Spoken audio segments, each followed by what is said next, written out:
A snake that was not happy because he seemed to upset everyone.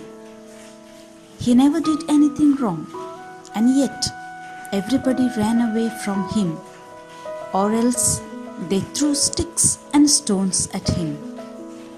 He figured out that it must be because of his personal appearance, and so he made up his mind to change his appearance.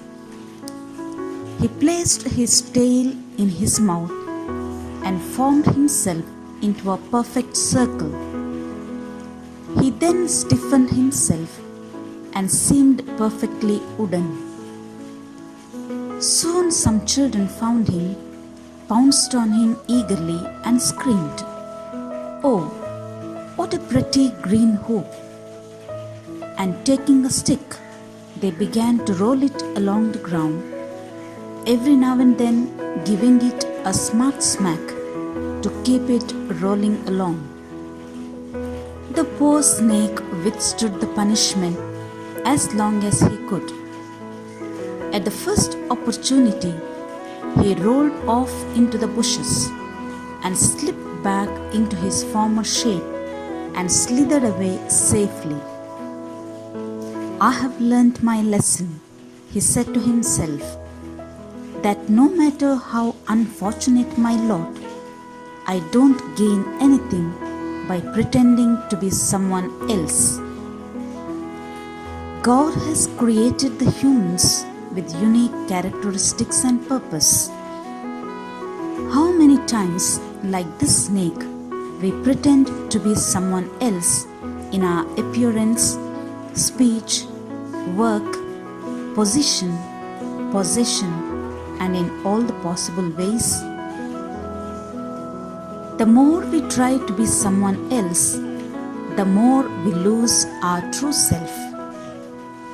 The more we are drawn closer to God, the more we are able to discover our true identity. We have our identity in Christ and therefore should not lose sight of who we are and what we are destined to be. First of all, we must know how God sees us. One of the richest passages about identity in the Bible is found in the letter of St. Paul to the Ephesians, chapter 1, verses 3 to 14. In this passage, Paul explains the new identity given to a person when they are in Christ. We have been blessed with every spiritual blessing. We have been chosen, adopted, redeemed, forgiven, unconditionally loved and accepted. When we are in Christ, what we are cannot be altered by what we do. Most of us feel the need to find our worth in our external circumstances. We are worried about what we do, what we have, what others think or say about us.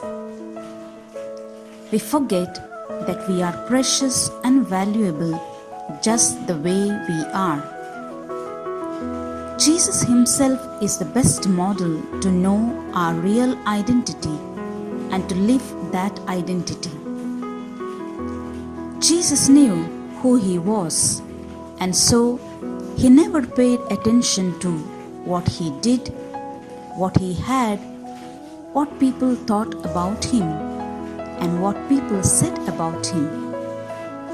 He had discovered his identity as the Son of God. What is my identity? Who am I? What is that one thing makes me me? Have you asked yourself time and again these questions and have not found the right answer? Sit quietly by yourself and ask yourself who you are till you discover and rediscover your identity. Write down all the answers you get when you question yourself. In the next episode, I will be talking about unique identity. Have good time with yourself, dear friends, discovering your identity in the presence of God.